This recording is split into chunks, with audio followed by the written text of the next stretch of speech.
माँ तू सबसे प्यारी है, माँ तू जग में न्यारी है। माँ तू सबसे प्यारी है, माँ तू जग में न्यारी है। अपने आंचल में रखना, अपने आंचल में रखना। हमें वरदानों से भरना। माँ तू सबसे प्यारी है, माँ तू जग में न्यारी है। माँ तू सबसे प्यारी है, माँ तू जग में न्यारी है। पिता, पुत्र और पवित्र आत्मा के नाम पर आमीन। आप सबों को जय यीशु। हम लोग प्रकाशना ग्रंथ अध्याय 13 को पढ़ते हुए आ रहा है। अब तक वाक्य 15 तक हम लोगों ने मनन चिंतन किया। आज 16 से 18 तक का वचनों पर मनन चिंतन करेंगे। पिछले क्लास में इसलिए हमने उसको छोड़ दिया था क्योंकि वहां पर 666 की बात आया है, तो इसको थोड़ा सा और सीखने के लिए हम लोगों ने आज इसको अलग कर दिया। वाक्य 16 से थोड़ा सा पढ़ लेता हूं। वह दूसरा पशु सभी लोगों को, हम लोगों ने 2 पशुओं के विषय में अध्याय 13 के अंदर मनन चिंतन किया। एक समुद्र से निकल करके आया, दूसरा पृथ्वी से निकल करके आया। ये पशु, जो दूसरा पशु, जो पहले पशु का जो अधिकार के साथ कार्य कर रहा है, उसके विषय में। वह दूसरा पशु सभी लोगों को, चाहे वे छोटे हो या बड़े, धनी हो या दरिद्र, स्वतंत्र हो या दास, इसके लिए बाध्य करता है कि वे अपने दाहिने हाथ या अपने माथे पर छाप लगवाए। मैंने ये 666 क्या है, कौन है कर करके एक क्लास, मेरे ख्याल में आधा पौने घंटे का एक क्लास केवल उसी के ऊपर ले चुका है। उसी के अंदर इस चाप के विषय में सही वर्णन करते हुए बहुत अच्छी तरह समझाया था। इसलिए यहां हम लोग थोड़ा सा जल्दी जल्दी समझ करके जाएंगे, है ना। यहां पर हम लोग देखते हैं, पहला कल के क्लास में, पिछले क्लास के अंदर हम लोगों ने मनन चिंतन किया था। ये पशु जो पहला वाला जो समुद्र से निकल करके आया, उस पशु और जो पंखदार सर्प का जो सामर्थ्य शक्ति जिसके कार्य वो कर रहा है, उसकी आराधना करने के लिए और उसकी मूर्ति बनाने के लिए और कई चमत्कार उसके द्वारा कर रहा है। चिन्ह चमत्कार के द्वारा संसार के लोगों को, मैंने वो भी बता करके दिया, संसार का लोग का मतलब है जो मसीही में नहीं है, सांसारिकता का जीवन जी रहा है, क्रिस्तीय व्यक्ति होते हुए क्रिस्त जैसे जीवन नहीं जी रहा है। वो चिन्ह चमत्कार के लिए हम वहां भाग रहा है, कलीसिया के विरुद्ध बातें कर रहा है, ईसा मसीह का नाम तो लेता है लेकिन वो मसीही जीवन नहीं जी रहा है, वो शैतान का कार्य करने वाले, इस प्रकार का ये कार्य करवाने वाला ये दूसरा पशु अभी क्या करता है, चाहे छोटे बड़े कोई भी व्यक्ति हो, उनको इस प्रकार बाध्य करवाता है, उनके दाहिने हाथ पर या उनके माथ पर एक छाप लगवाना है, और जिस छाप पर पशु का नाम या उसके नाम की संख्या नहीं लगी है, खरीद और बेच नहीं सकता। जिस व्यक्ति के माथे पर या हाथ पर यह छाप नहीं है, उस छाप में क्या है, उस पशु का नाम है या उसका नाम की संख्या है करके। इसके बाद लिखा हुआ है वाक्य 18 में, यहां प्रज्ञा की आवश्यकता है। जो बुद्धिमान है वह पशु के नाम की संख्या निकाले, पशु के नाम की संख्या निकाले, क्योंकि वह किसी मनुष्य की संख्या है, मनुष्य की नाम की संख्या है, और उसकी संख्या 666 है। 666 वाले वो मनुष्य कौन है? यदि आप इस YouTube के अंदर, मेरे नहीं, अन्य YouTube में जो प्रोटेस्टेंट कलीसिया जो बना करके डाल रहा है, आपको ऐसा सैकड़ों क्लास मिलेगा रोमन कैथोलिक कलीसिया और उनके मुखिया जो संत पापा, वो 666 संख्या धारण करने वाला। मैंने एक क्लास अभी हाल ही में तैयार किया है, संत पापा के जो टोपी में 666 लिखा है कि नहीं, ये सब एक क्लास डाल दिया है, इसलिए उसमें भी ज्यादा नहीं जा रहा है। तो इस प्रकार का सैकड़ों क्लास आपको झूठे उन एंटी क्राइस्ट का, झूठे नबियों का क्लास मिलेगा जो क्रिश्चियनिटी के विरोधी है।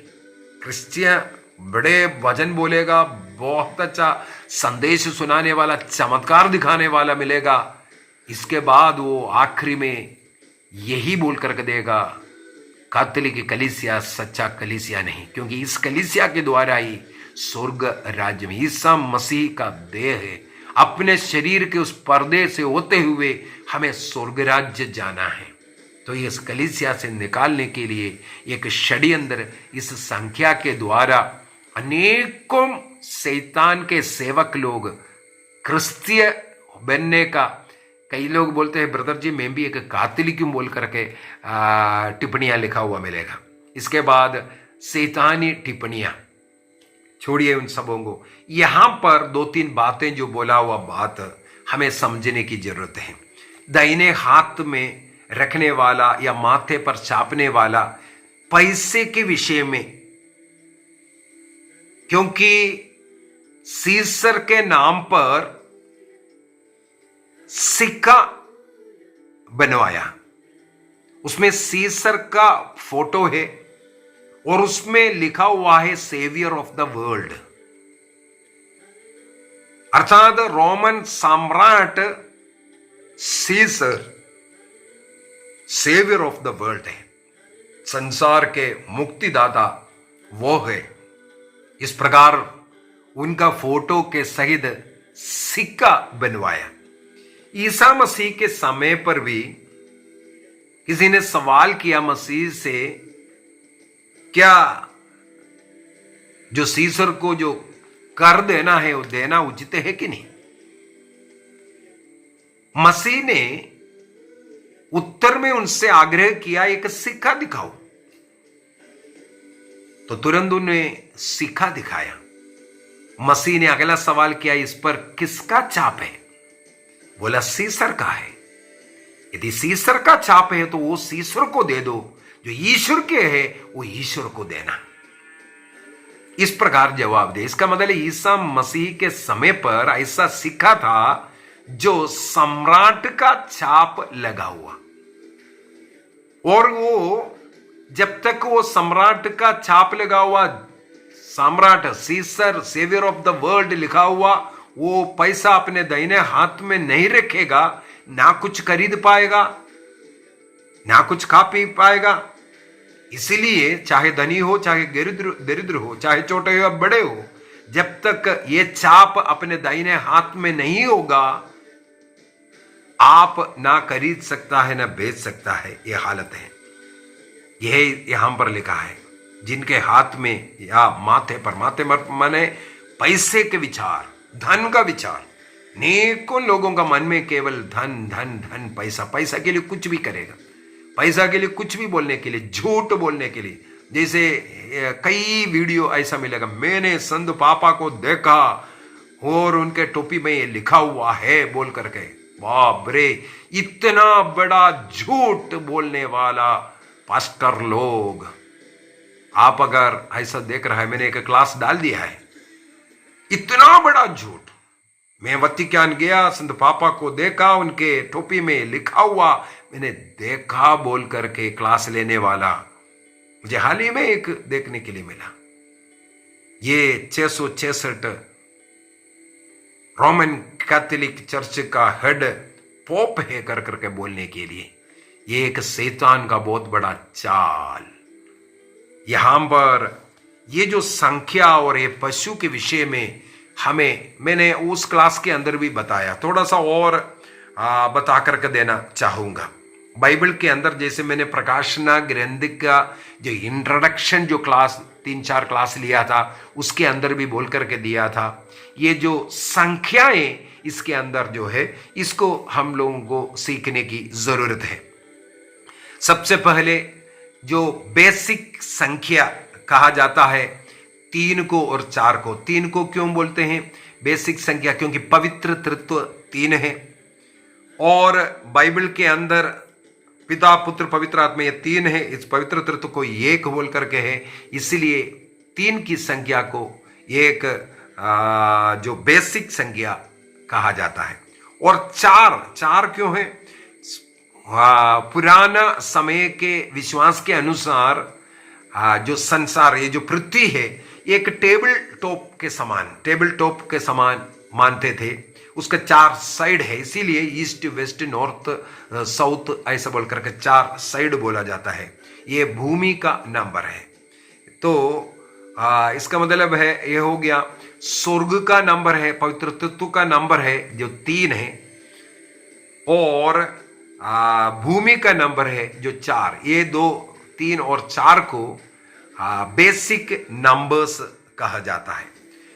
लेकिन ये 3, स्वर्ग की संख्या 3 और पृथ्वी का संख्या 4, ये दोनों मिलकर के जब 7, 3 और 4 7 बनता है उसको पूर्ण संख्या कहा जाता है। इसका मतलब स्वर्ग और पृथ्वी मिलकर के ईश्वर का जो सृष्टि पूर्णता को दर्शाने के लिए 7 संख्या को पूर्णता का संख्या कहते हैं। और बाइबल के अंदर एक और 3 को मैं बोलना चाहूंगा। मलकीसेदेक वो ईसा मसीह का प्रतीक के रूप में पुराने विधान के अंदर दिखाया है। बाइबल के अंदर मलकीसेदेक के विषय में हम लोग 3 जगह पर पढ़ने के लिए हमें मिलता है। उत्पत्ति ग्रंथ 14 में मिलता है, स्तोत्र ग्रंथ 110 में मिलता है, और इब्रानियों के पत्र के अंदर भी हम लोग मलकीसेदेक के विषय में 3 जगहों पर पढ़ते हैं जो मसीह का जो प्रतीक के रूप में जो दर्शाता है। तो स्वर्ग की संख्या 3 है, पृथ्वी की संख्या 4 है, और सर्व सृष्टि स्वर्ग और पृथ्वी मिलकर के पूर्ण संख्या वो 7 बनता है।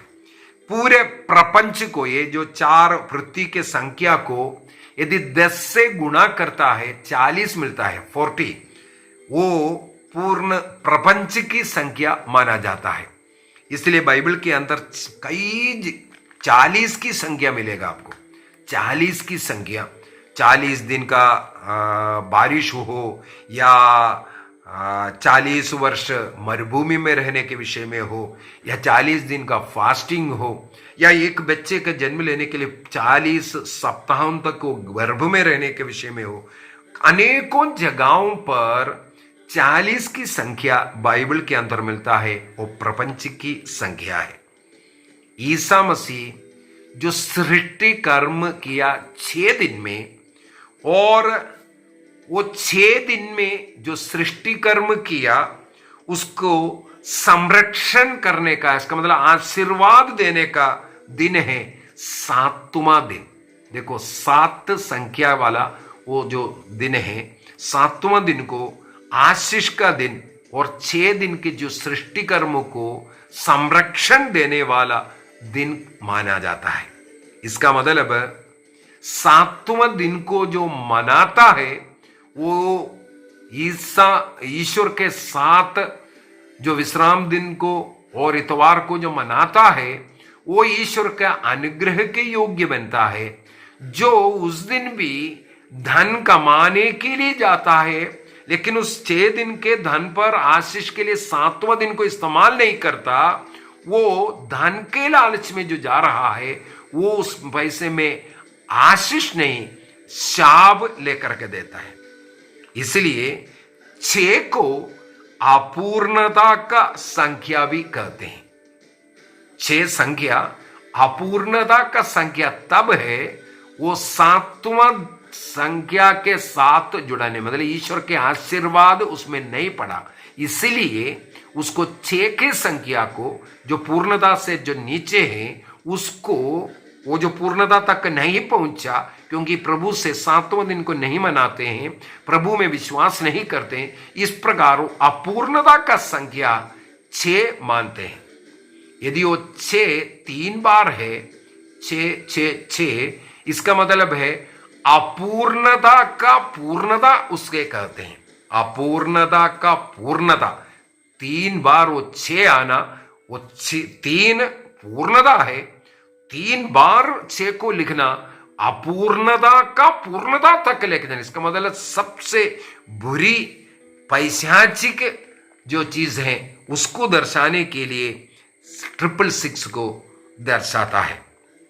यदि हम लोग बाइबल के अंदर कई जगहों पर इस प्रकार संख्या का नए विधान के अंदर भी है, जब ईसा मसीह का वंशावली लिखा हुआ हम लोगों को मत्ती के सुसमाचार में और लूकस के सुसमाचार में मिलते हैं, वहां पर जो दाऊद से जुड़ करके वंशावली बना रहा है, 14 संख्या से जुड़ करके 14 का वंशावली।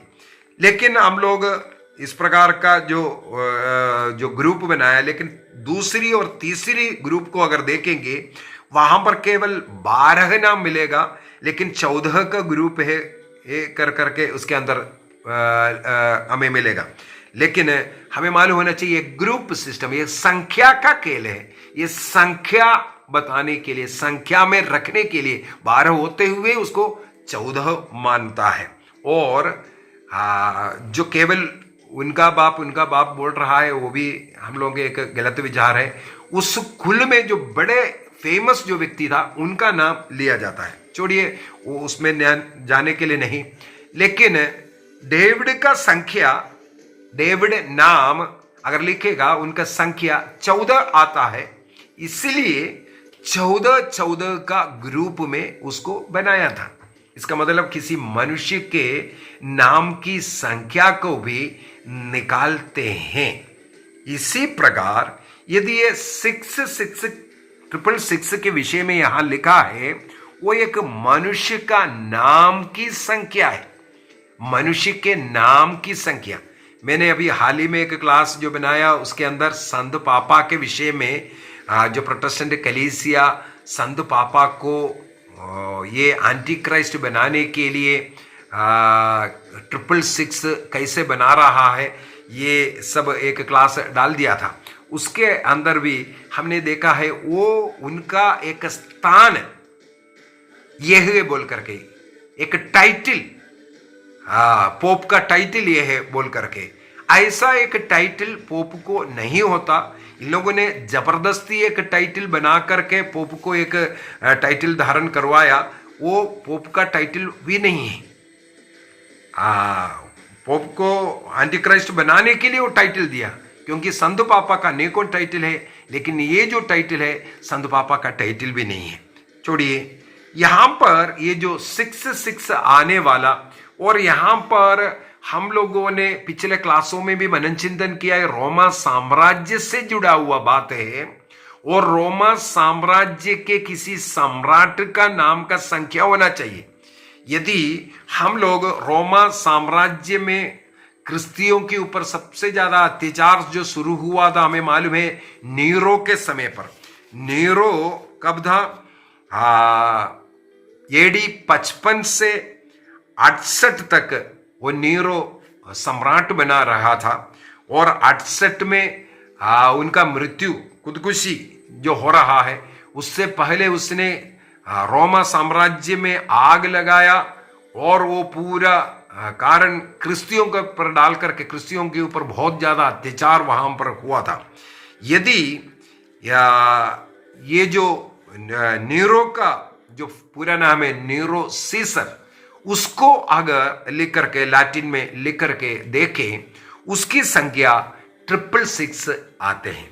इसका मतलब है प्रकाशना ग्रंथ अध्याय 13 वाक्य 18 के अंदर यहां पर ये जो 666 किसी का नाम की संख्या है बोल करके लिखा, वो जो पशु हम लोगों ने पशु के विषय में मनन चिंतन पिछले 2 क्लास के अंदर कर चुका है। वो पशु रोमन सम्राट है और उनके 10 सींग के विषय में, उसमें मुकुट पहना हुआ विषय में सब हम लोगों ने मनन चिंतन किया। वह ये रोमन सम्राट है। रोमन सम्राट नीरो 666 धारण कर रहा है। और इंट्रोडक्शन क्लास के अंदर भी हमने बोला ये प्रकाशना ग्रंथ लिखने का, योहन को जो मिलने वाला दर्शन का कारण ही यही है। उस समय पर क्रिस्तीय धर्म के ऊपर बहुत अत्याचार चल रहा था, उनको सांत्वना देने के लिए ये सब लिखाया गया, दर्शन हुआ। इसका मतलब है संत योहन को जिस पशु का दर्शन मिला, जो संख्या 666 धारण करता है, वो रोमा साम्राज्य के नीरो सीसर जो सम्राट था, उनकी ओर इशारा था। लेकिन आज खत्म नहीं हुआ। 68 के अंदर नीरो मर गया। इसका मतलब ये पशु का ये संख्या ये खत्म नहीं हुआ। एंटी क्राइस्ट और इस प्रकार के ये पशु कौन है आज के स्थिति में?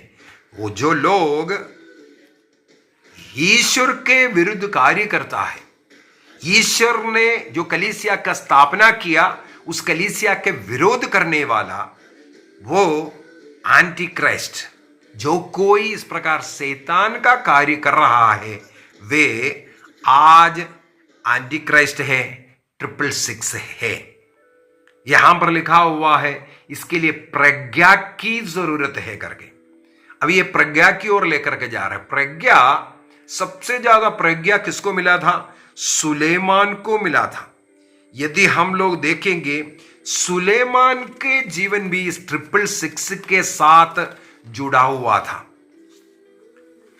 मैंने उस क्लास के अंदर बता करके दिया था, सुलेमान ने जब ये कर लोगों के ऊपर बढ़ाया, इस प्रकार उन्होंने इतना धन इकट्ठा किया, उस धन का जो वेट है 666 है करके लिखा हुआ।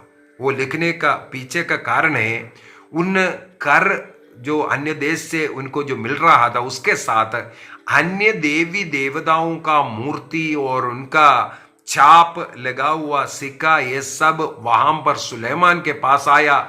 जेरूसलेम में इस प्रकार मूर्तियों से भर गया था। तो इस प्रकार मूर्ति पूजा को जेरूसलेम में स्वागत करने वाला व्यक्ति भी सुलेमान बन गया था। और आज फिर दूसरी बात, जो लोग 7वां दिन को नहीं मनाते हैं, इतवार को नहीं मनाते हैं, चर्च नहीं जाते हैं, प्रभु यीशु मसीह का शरीर और रक्त को योग्य रीति से ग्रहण नहीं करते, और उस शरीर और रक्त के विरुद्ध में, मसीह के विरुद्ध जो बताने वाले और अयोग्य रीति से ग्रहण करते हुए, पाप की अवस्था में नहीं ग्रहण करना चाहिए था, लेकिन रोटी और दाकरस के रूप में जो प्रभु यीशु मसीह को दे रहे उसको जाकर के लेने वाले, वो सब शैतान पूजक लोग हैं, शैतान के आराधक लोग हैं, जो उसको ग्रहण नहीं करता और अयोग्य रीति से ग्रहण करता है, और वो सब इसके विरोध करने वाले लोग हैं। ये सब आज ये 666 अपने माथे पर धारण करने वाले लोग हैं। स्तोत्र 73 को अगर पढ़ेंगे, वहां पर धनवान के विषय में, उनके धन कितना अच्छा है ये सब बोल करके, धन के कारण वो बहुत अच्छा सुख का जीवन जी रहे हैं सब बोल करके आगे फिर बोलते हैं, उनके जीवन में जब ईश्वर नहीं है, केवल धन ही धन है, वो इसका मतलब मूर्ख व्यक्ति है, वो गलत व्यक्ति है, इसको दर्शाता है। इसका मतलब केवल धन धन बोल करके ईश्वर को त्यागते हैं। 7वां दिन भी प्रभु के साथ वो 6 दिन कमाया, उसमें आशीष का कार्य नहीं करता, कमाने के लिए सोचता है। इस प्रकार के लोग हम बोल सकते हैं वो 666 धारण करने वाले। आइए हम अपनी आंखों को बंद करें। आज के क्लास के अंदर ये जो पशु, उसका नाम और उसका चाप लगे हुए लोग, उसके विषय में हम लोगों ने मनन चिंतन किया। हम लोगों को प्रभु का चाप लगा हुआ है। क्रिस्त का चाप लगाने के विषय में हम लोगों ने बाइबल के अंदर प्रकाशना ग्रंथ के अंदर ही अध्याय 7 वाक्य 3 में और अध्याय 14:1 में भी हम लोग अभी अगला क्लास में भी मनन चिंतन करेंगे। ये छाप, मेमने का छाप हम लोगों ने बपतिस्मा के द्वारा स्वीकार किया है, और जिनके माथे पर इस मेमने का छाप लगा हुआ है वो उस पशु का छाप नहीं स्वीकार करेगा, क्योंकि हमें मेमने का छाप बपतिस्मा के द्वारा मिला है। मसीह जैसे रहने का निर्णय किया है। हम लोग मसीह का छाप लेकर के, बपतिस्मा लेकर के, यदि मसीह के समान नई जीवन जीते हैं, हम अपराध करते हैं, पाप करते हैं। निर्णय कीजिए एक अच्छा क्रिस्तीय विश्वास में रहने का, कलीसिया के साथ जुड़े रहने का, कलीसिया के नियम के अनुसार जीने का हम निर्णय करें। ईश्वर के नियम के अनुसार, ईश्वर के समान रहने का, ज्योति बनकर के रहने का निर्णय करें।